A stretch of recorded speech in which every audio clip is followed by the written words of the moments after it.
A hectic sprint on a moto circuit, argy-bargy, crashes and relegations. This was the second sprint stage in a row, stage 4 from Dax to Nogaro, 182 Ks, pancake flat, much flatter than yesterday. And yeah, the last 2.7 Ks were on a moto circuit, sweeping bends.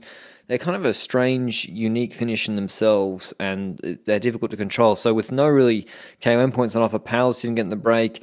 Wout and Fabio Jakobsen probably discussing the sprint of yesterday, where Philipsen was given the win in the end. We'd see his teammate in trouble with the jury today. Simmons not allowed on the break on the 4th of July, which I think is un-American, frankly. He should have been allowed to try something either in the final or in the break today, and no one wanted to go on the break because all the sprinters teams wanted a sprint, so it's kind of memeing around. Bjerg went up the road as a joke for UAE. Obviously they weren't going in the breakaway. They'll probably control tomorrow. So when your parents make you eat your real dinner first so you can enjoy your dessert. I mean, I never really enjoyed that, but this is one of those stages. Your man here, though, in the old kit on the tractor, I don't know if this is an officially licensed joyride or theme park, but anyway, he gets over the hay bale just about. He yanks him out just in time. That was exciting stuff for sure on the side of the road, where guys are losing fitness. Like Pidcock averaged, I think, under 100 BPM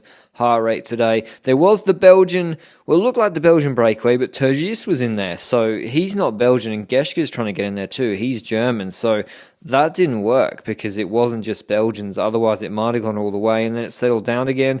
At the intermediate sprint, Philipsen got a good lead out from Alpecin de Koenig and took maximum points with no breakaway up the road at all. And Pedersen Coquard, I think, on the podium spot saying, "Good job, boys." And then eventually there was a break. 2 men from Normandy, Benoit Cosnefroy and Delaplace from Arkea Samsic, I think. Yeah, de Klerk saying, "Thank God I've actually got something to do. This is my job, how I earn my paycheck, controlling breakaways." Is this a new BMC? Because the fork looks super flared. I've not seen it looking like that. So can someone let me know that knows more about bikes? Is that a new model or whatever?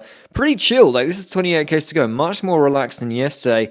About 25 Ks to go. The word came down, though, for the GC teams, Bora, Jumbo-Visma, and then the sprint teams, DSM, Alpecin, Lotto. Let's get a little bit more serious.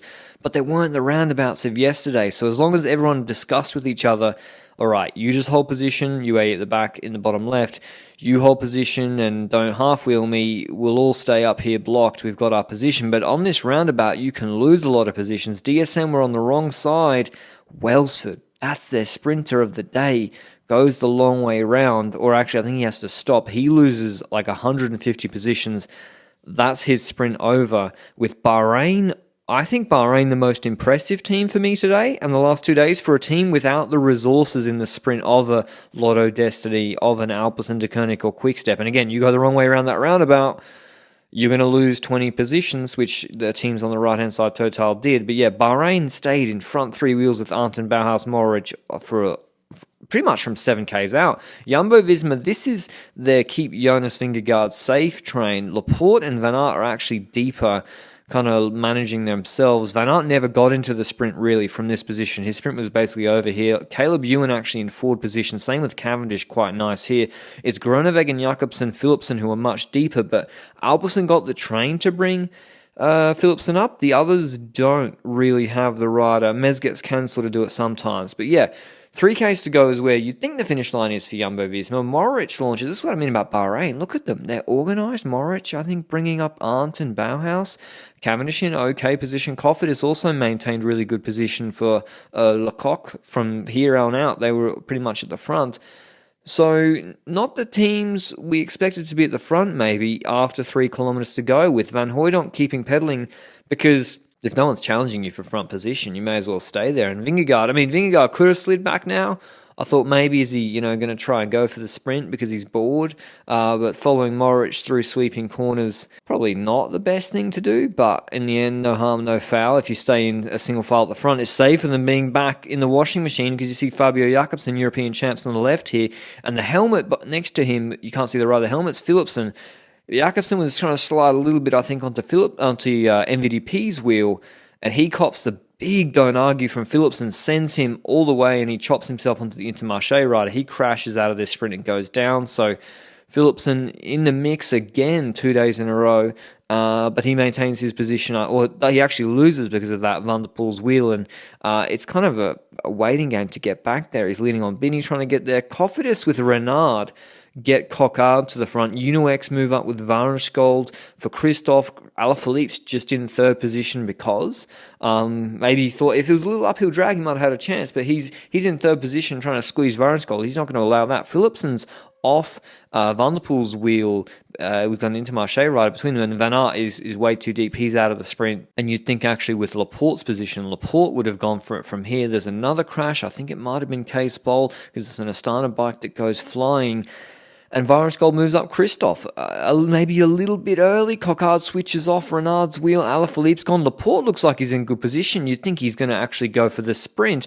Cavendish is there, and then you see MVDP's helmet. He gets relegated for this. He swings and moves Biniam right out of the way with a shoulder barge, but he doesn't care because he clears space and launches Philipsen. You see the difference in speed. Groenewegen tried to get the wheel, but Philipsen kept it. Cavendish basically couldn't win from that position, sprinting in the wind already on the right-hand side. And once Philipsen got clean air, Caleb Ewan came out of his wheel, made it close, but Philipsen just too good once again. So yeah, you see, I think Varensgold, when he finished his lead up for Christophe, he looked over his left shoulder, drifted right, clipped Coquard's back wheel, and then crashed Zangler into the barrier. So a bit of a mess, to be honest. MVP relegated, not a punishment because Philipsen wins, and it's a team sport with individual sanctions, so completely pointless. But so they'll just be happy they got the W today. Philipsen wins ahead of Ewan, Bauhaus, Coquard, Cavendish, Van Poppel, Christophe, Mezgets, Van Aert, Pedersen. Here's what Philipsen